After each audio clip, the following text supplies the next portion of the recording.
Office থেকে বাড়িতে ঢুকতে গিয়ে থমকে গেলাম। দেখলাম আমার হবু শাশুড়ি ড্রয়িং রুমের সোফায় বসে আছেন। দরজার সামনে আমাকে দেখতে পেয়ে মুখে একটা স্মিত হাসি আর কঠিন চোখ নিয়ে উঠে বললেন, এই তো পৃথা এসেছে। হাতে ধরা একটা খাম আমার দিকে এগিয়ে বললেন, এইটা অর্ণবের বিয়ের কার্ড, এই মাসে 30 তারিখে। তোমরা সপরিবারে এসো কিন্তু। আমার হতভম্ব মুখখানা রেখে দিয়ে স্বস্তির নিঃশ্বাস নিয়ে মহিলা বাড়ি থেকে বেরিয়ে দরজার কাছে আমার পাশে দাঁড়ালেন। ফিসফিস করে বললেন, আশা করছি আমার ছেলের জীবনে তুমি আর কোনো দিন আসবে না। আমি একজন অসভ্য বেহায়া মেয়েকে নিজের ছেলের বউ কোনো দিন মানতাম না। আর হ্যাঁ, আশীর্বাদের জিনিসগুলো আমার তরফ থেকে তোমাকে উপহার দিলাম। বলেই মহিলা চলে গেলেন। অর্ণব আমারই বয়ফ্রেন্ড কাম হবু স্বামী, যার সাথে 2 মাস আগে আমার আশীর্বাদ হয়। আমি সোফায় এসে থম মেরে বসে গেলাম। পাশে মা এসে দাঁড়ালো। তার চোখে অনেক প্রশ্ন। আমি বললাম, মা, আমি তোমাকে সব বলবো, কিন্তু এখন নয়। আমি বেশ ক্লান্ত। মা কিছু না বলে চলে গেল। আর আমি নিজের রুমে বুকে একদলা কষ্ট নিয়ে দরজা ভিজিয়ে খাটে উঠে বসলাম। অর্ণব আর আমি একই পাড়ায় থাকি। অর্ণবের বাড়ি আমার বাড়ি থেকে মিনিট 10-এর পথ। অর্ণবরা এলাকার ধনীদের মধ্যে একজন। আমার স্কুল যাওয়ার পথ ওদের বাড়ির সামনে থেকে। এই আসা যাওয়ার মধ্যেই ওর সাথে আমার প্রেম। ও নাকি আমায় রোজ দেখত, আর কখন ভালোবেসে ফেলে সে নিজেও জানে না। অর্ণব তখন নিজে কলেজ ছাত্র। আমাদের প্রেম বেশ ভালোই চলছিল। পড়া শেষের পর আমার বাড়িতে বিয়ের জন্য ছেলে খোঁজা শুরু হলো। অর্ণবদের পারিবারিক ব্যবসা, তাই তার প্রতিষ্ঠিত হওয়ার কোনো সমস্যা ছিল না। বাবা মাকে অর্ণবের কথা বলতেই তারা প্রথমে না করলো, কারণ ওদের আর আমাদের অর্থনৈতিক বৈষম্য। আমার বাবা অবসরপ্রাপ্ত সরকারি কর্মচারী। আমি ভাগ্যক্রমে এমএসএ করার পরই একটি প্রাইভেট কোম্পানিতে চাকরি পাই, তাও বছর 2 আগে। অর্ণব প্রথমে একটু গাঁইগুঁই করছিল আমার কথা কিভাবে ওর বাড়িতে বলবে। এদিকে আমার বাড়িতেও জোর কদমে ছেলে দেখাশোনা শুরু হয়ে গেছিল, আর আমি অর্ণব ছাড়া কাউকে বিয়ে করব না। তাই একদিন অর্ণবকে না জানিয়ে ওর বাড়িতে হাজির হই। ওর মায়ের সামনে সব কথা খুলে বলি। অর্ণবের মা আমাকে প্রায় ঘাড় ধাক্কা দিতে যাচ্ছিল, কিন্তু অর্ণব এসে বাঁচিয়ে নেয় এবং ওর মায়ের সামনে আমাদের দুজনের প্রেমের কথা জানায়। পরে এই নিয়ে অর্ণব আমাকে বেশ বকেছিল, কারণ এই রকম নির্লজ্জ মেয়ে তার মা আগে দেখেনি, যে ছেলের বাড়ি বয়ে প্রেমের কথা বলে। তারপর অনেক ঝড়ের শেষে অর্ণবের মা নিম পাতা চেবানোর মতো আমাদের সম্পর্ক মেনে নেন। কিন্তু একটাই শর্ত, বিয়ের পর আমার চাকরি করা যাবে না। আমিও রাজি হই, কারণ অর্ণবকে আমি প্রচণ্ড রকম ভালোবাসি। তারপর একদিন আমাদের আশীর্বাদী হয়। কথা হলো বিয়ে হবে আমার ভাই মৃদুলের পরীক্ষার পর, কারণ সামনেই মৃদুলের এইচএস পরীক্ষা ছিল। কিন্তু একদিন সব যেন উল্টে গেল। আমার ছোট ভাই মৃদুলের রোড অ্যাক্সিডেন্টে মৃত্যু সবার জীবন, বিশেষ করে আমার ভাগ্য পরিবর্তন করে দিয়েছিল। আমার হাসিখুশি মা জীবন্ত লাশে পরিণত হয়, আর বাবা তার কথা নাই বা বললাম। মৃদুলের মৃত্যুর 15 দিন পরে বাড়ির সকলে ঠিক করলাম স্বাভাবিকভাবে থাকব। অভিনয় করে একে অপরকে সাহস দিচ্ছিলাম। আমাদের বাড়িটা যেন কবরের নিস্তব্ধতায় পরিণত হলো। বাবা বাড়িতে বেশিক্ষণ না থেকে বাইরে সময় কাটানো শুরু করলো। মা বাড়ির সব কাজ করে ব্যথা ভরা চোখ নিয়ে মাঝে মাঝে দেখতাম মৃদুলের রুমে চুপচাপ বসে আছে। কারোর কোনো কথা নেই, অভিযোগ নেই। মৃদুল তার সাথে আমাদের সবার আনন্দটাও নিয়ে চলে গেছে। আমি অফিসে যতক্ষণ থাকি মনটা ততক্ষণ ভালো থাকে। বাড়ি ফিরলেই যেন অন্ধকারে হারিয়ে যাই। একদিন 3 জনে খেতে বসেছি। কারোর মুখে কোনো কথা নেই। সবাই মাথা নিচু করে এক মনে খেয়ে চলছি। আমি গলা খাঁকরি দিয়ে বাবাকে ডাকলাম। বাবাকে ডাকতেই বাবা তাকালো আমার দিকে। আমি দেখলাম বাবার শরীর বেশ খানিকটা ভেঙে গিয়েছে। খোঁচা খোঁচা সাদা দাড়ি ভর্তি চেহারাটাও হাবাগোবার মতো। মাকেও দেখলাম চোখের নিচটা পুরু কালির আস্তরণ পড়ে গিয়েছে। বাবা বলল, কিছু বলবি? আমি যেটা বলার জন্য বাবাকে ডেকেছি সেটা বলতে যেন কেমন বাধো বাধো ঠেকছে। নিজের বিয়ের কথা কি করে বলবো আমি? কি স্বার্থপর হয়ে গেলাম। আমার ভাই মারা গিয়েছে আজ মাসখানেক হলো, অথচ নির্লজ্জভাবে মা বাবাকে একা ছেড়ে চলে যাওয়ার কথা ভাবছি। আমার সাহস হলো না কিছু বলার। তাই বললাম, কিছু নয়, তোমরা খাও। পরের দিন অর্ণবকে আমার সিদ্ধান্ত জানিয়ে দিলাম। আমি চাকরি ছাড়ছি না, কারণ মা বাবাকে সাপোর্ট দিতে হবে। আর দ্বিতীয়, বিয়েটা বছরখানেক পরে করব, কারণ এই মুহূর্তে মা বাবাকে ছেড়ে যেতে পারবো না। অর্ণব দ্বিতীয় সিদ্ধান্ত মানলেও প্রথমটা কোনো মতে মানতে চাইল না। বলল, পৃথা, তুমি কথা দিয়ে ফিরিয়ে নিতে পারো না।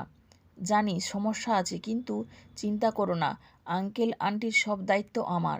আমি হেসে বললাম, তোমার কি মনে হয় বাবা মা তোমার কথা মেনে নেবে? তারা জামাইয়ের টাকায় কোনোদিন চলবে না। এই নিয়ে অনেক কথা কাটাকাটি হয় আমাদের মধ্যে।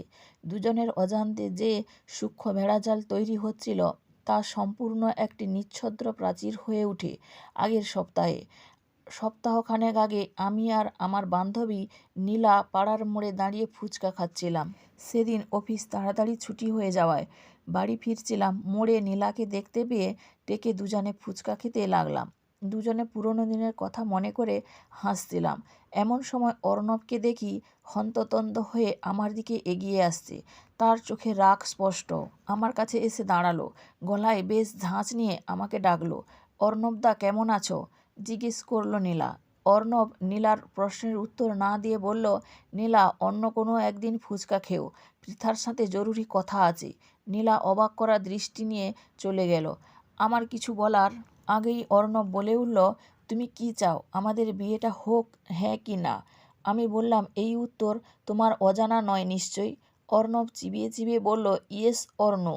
আমি বললাম, অবশ্যই চাই, তাই তো তোমার বাড়িতে নিজে লজ্জার মাথা খেয়ে তোমার আমার সম্পর্কের কথা বলতে গিয়েছিলাম, যেটা তোমার বলা দরকার ছিল।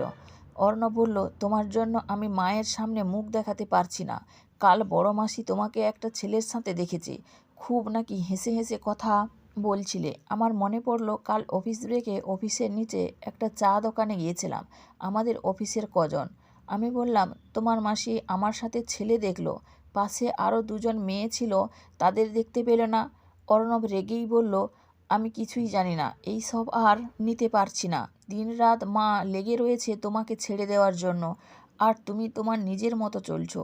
আর নয়, আমরা পরের সপ্তাহে বিয়ে করছি, ব্যাস, আর কোনো কথা শুনবো না। আমি দৃঢ় কণ্ঠে বললাম, বছরখানেকের আগে তোমাকে বিয়ে করা আমার পক্ষে সম্ভব নয়। তাহলে কি বুঝবো, তোমার অন্য জায়গায় এফেয়ার চলছে? আমি আহত চোখে অর্ণবের দিকে তাকিয়ে বললাম, তুমি কি এটাই ভাবো? অর্ণব তাচ্ছিল্যের স্বরে বলেছিল, তুমি চাকরি ছাড়বে না, আবার বিয়েও করবে না, আর তাহলে কি বুঝবো? তুমি জানো কেন আমি দুটোই করতে অপরাগ? বললাম আমি। দেখো পৃথা, শেষবারের মতো জিজ্ঞেস করছি, নিজের সিদ্ধান্ত পরিবর্তন করবে? আমি বললাম, না। তোমার এই কথার পর আমার সিদ্ধান্ত আরও দৃঢ় হলো। অর্ণব রাগ নিয়ে আমার দিকে ডান হাতে তর্জনী উঁচিয়ে বলল, এরপরে যা হবে তার শুধুই তুমি দায়ী থাকবে। অর্ণব যেমন এসেছিল তেমনি ঝড়ের গতিতে ফিরে চলে গেল। তার বলা শেষ কথার মানে আজ বুঝলাম। হাতে ধরা বিয়ের কার্ডটা ছুঁড়ে বাইরে ফেলে দিলাম। অর্ণবের মায়ের মুখে একটা তৃপ্তিকর হাসি দেখেছিলাম কার্ড দেওয়ার সময়, যেন মুক্তি পেল আমার কাছ থেকে। চোখ থেকে ঝরঝর করে জল পড়তেই লাগলো। এমন সময় খুট করে দরজা খোলার আওয়াজ পেলাম। চোখের জল মুছলাম। তাড়াতাড়ি করে মায়ের চোখে আমার চোখের জল না পড়া ধরা পড়ে। দেখি মা রুমে ঢুকছে, হাতে চায়ের কাপ। রুমের লাইট জ্বালিয়ে বলল, এই নে চা খেয়ে নে, তুই তো জামাটাও পরিবর্তন করলি না, বলে পাশে বসে পড়ল। আমি যতক্ষণ চা খাচ্ছি মা চুপচাপ আমার কাছে বসে আছে। কার্ডের ব্যাপারে একটাও কথা জিজ্ঞেস করলো না। আজকাল দুঃখগুলি আমাদের ভালোবাসতে শুরু করেছে, ছেড়ে যেতেই চায় না। রাতে তিনজন খাওয়ার টেবিলে বসে খাচ্ছি। বাবা বলে উঠল, মুনা, অর্ণবের নাকি অন্য কোথায় বিয়ে হচ্ছে। তোদের মধ্যে কিছু সমস্যা থাকলে আমাকে বলতি, আমি সমাধান করতাম। আমি হেসে বললাম, বাবা, আজ মাসের 15 তারিখ, বিয়ে এই মাসের শেষে, মানে ওর আগে থেকেই সব ঠিক করা ছিল, শুধু আমার কাছ থেকে কোনো বাহানায় যেতে চেয়েছিল, চলে গেল। বাদ দাও, তোমরা ঠিক বলেছিলে, ওদের সাথে আমাদের বিস্তর ফারাক। আমারই উচিত হয়নি ওর সাথে কোনো সম্পর্কে জড়ানো। মা খাওয়া ছেড়ে ছলছল চোখে বলল, মৃদুলের কত শখ ছিল দিদির বিয়েতে খুব আনন্দ করবে। আর মা আর কিছু বলতে পারল না। শাড়ির আঁচল মুখে চাপা দিয়ে কাঁদতে লাগলো। আর বাবা মায়ের দিকে ফ্যাল ফ্যাল করে তাকিয়ে আছে। আমি উঠে গিয়ে মায়ের চোখ মুছে বললাম, আর কেউ কোনোদিন কাঁদবো না, মৃদুল সব সময় আমাদের পাশেই আছে। রাতে ঠিকমতো ঘুমাতে পারলাম না। মা কয়েকবার এসে দেখে গেছে, যদি দুঃখে কষ্টে আমি কিছু একটা করে বসি। তাই যতবার মাকে বলি আমি কিছুই করব না, ততবার মা তার মাথায় হাত দিয়ে দিব্যি করিয়েছে। আমি হেসে বললাম, তুমি ভয় পেও না, তোমাদেরকে ছেড়ে যাব না বলেই অর্ণবকে বিয়ে করলাম না, আর এই পৃথিবী থেকে এত সহজে যাব না। আমি মায়ের কোলে মাথা রাখলাম, আর মা আমার মাথায় হাত বোলাতে লাগলো। নিজের মনের কষ্ট চেপে বললাম, তোমার মেয়ে এত ভীতু নয় যে সম্পর্কে বিশ্বাস আর শ্রদ্ধা নেই, সে সম্পর্ক না থাকাই ভালো। চোখ থেকে এক ফোঁটা জল গড়িয়ে পড়ল আমার। বিগত কয়েকদিন বড়ই কষ্টে দিন কাটলো, শুধু একটাই কথা মাথায় ঘুরতে লাগলো, এতদিনের ভালোবাসার মানুষটাকে চিনতে পারলাম না। অর্ণব যে আমাকে এত ভালোবাসে, একদিন ফোন না করলে পাগলের মতো আচরণ করা শুরু করতো, সে কি করে পারলো এই রকম একটি সিদ্ধান্ত নিতে? উত্তর অজানা আমার কাছে। মা বাবার সামনে একদম স্বাভাবিক আচরণ করছি, যাতে তারা আমার মনের ঝড়টা না বুঝতে পারে। এখন তারা আর আমি তাদের শক্ত সম্বল। অর্ণবের বিয়েকে এখনও বাকি 7 দিন, কিন্তু এখন থেকেই সারা পাড়াকে সাজিয়ে রেখেছে রকমারি লাইট দিয়ে। আমরা কেউ কাউকে কোনোভাবেই যোগাযোগ করিনি। আমার তো কোনো দরকার নেই, অর্ণবের প্রয়োজন নেই আমাকে। সকালে ডাক মাধ্যমে একটা চিঠি এলো। খাম খুলতেই একটা জয়েনিং লেটার। আমার মনে পড়ল বছরখানেক আগে সরকারি চাকরির ইন্টারভিউ দিয়েছিলাম। এটা তারই লেটার, পোস্টিং অন্য জেলায়। আমি যেন প্রাণ ফিরে পেলাম। এমনিতে অর্ণবের বিয়ের আগে এই শহর ছেড়ে চলে যেতে চাইছিলাম, আর এই জেলা ছেড়ে যেতে হবে। এর পরের কয়েকটা দিন গোছগাছ করতে সময় লেগে গেল। মা বাবা কিছুতেই আমার সাথে যাবে না, আর আমিও ছাড়ব না। শেষমেশ তারা রাজি হলো আমার সাথে যেতে। জিনিস গোছাতে গিয়ে অর্ণবদের আশীর্বাদী জিনিসগুলো চোখে পড়ল। কয়েক ফোঁটা জল পড়ল সেগুলির উপর, আর সেটা শুষেও নিল। গাড়ি করে যাওয়ার সময় অর্ণবদের বাড়ির সামনে গাড়ি দাঁড় করালাম। গেট থেকে বাড়ি সুন্দরভাবে সাজানো।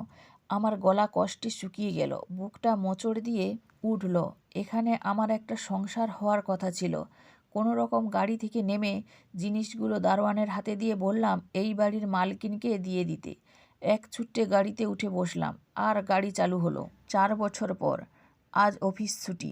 মাকে লুচি বানাতে বলে আমি ল্যাপটপে কাজ করছি। বাবা বাজারে গিয়েছে, এসেই খাবে।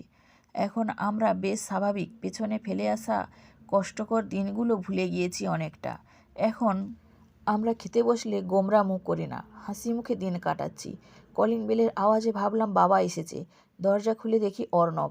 আমি একদম হতভম্ব হয়ে গেলাম। আর অর্ণব স্মিত হাসি মুখ নিয়ে বলল, আসতে বলবে না? আমি বললাম, হ্যাঁ এসো। অর্ণব ভেতরে ঢুকলো। আমি সামনে থাকা সোফায় বসতে বললাম। আমি প্রথমে জিজ্ঞেস করলাম, কেমন আছো? আর সব ভালো তো? অর্ণব বেশ হতাশ চোখ নিয়ে বলল, তোমার কারণে রাগ করে একটা ভুল সিদ্ধান্ত নিয়ে জীবনে আফসোস হচ্ছে। আজ বছরখানেক হলো আমার ডিভোর্স হয়েছে। আমি বললাম, তুমি কিছু বলতে এসেছো না অভিযোগ জানাতে? অর্ণব বলল, মাও তোমার কাছে ক্ষমা চাইবার জন্য আসতে চেয়েছিল, আমি বারণ করেছি। আমি বললাম, তুমি হঠাৎ আমার খোঁজে এলে কি ব্যাপার? অর্ণব বলল, তুমি এখনো বিয়ে করনি কেন? আমি বললাম, যারা চরিত্রবান হয় তারা আগে বিয়ে করে, যারা চরিত্রহীন হয় তারা বিয়ে করে না। পৃথা প্লিজ, পুরনো কথা ভুলে একটা নতুন অধ্যায় শুরু করলে হয় না? এমন সময় মা রান্নাঘর থেকে বেরিয়ে এসে অর্ণবকে দেখে হতভম্ব হয়ে যায়। অর্ণব মাকে জিজ্ঞেস করলো, আন্টি ভালো আছেন? মা শুধুই মাথা নাড়ল। আর আমি মাকে বললাম, মা অর্ণবের জন্য লুচি নিয়ে এসো। অর্ণবের দিকে তাকিয়ে বললাম, অবশ্যই চা খেয়ে যেও, আমার মা ভালো চা বানায়। বলেই আমি আর দাঁড়ালাম না, নিজের রুমে চলে এলাম। অর্ণব আমাকে ডাকছে, আমি জানি ও আবার আমার অসহায়তার সুযোগ নেবে। টেবিলে পড়ে থাকা ফোনটা নিলাম। অনেক দিন ধরেই আমার কলিগ বিয়ের প্রস্তাব দিচ্ছিল, শুধু অন্য কোনো সম্পর্কে জড়াতে চাই না, তাই মানা করেছিলাম। আজ দেখছি তার প্রয়োজন। ফোনের নম্বর টিপতে শুরু করলাম।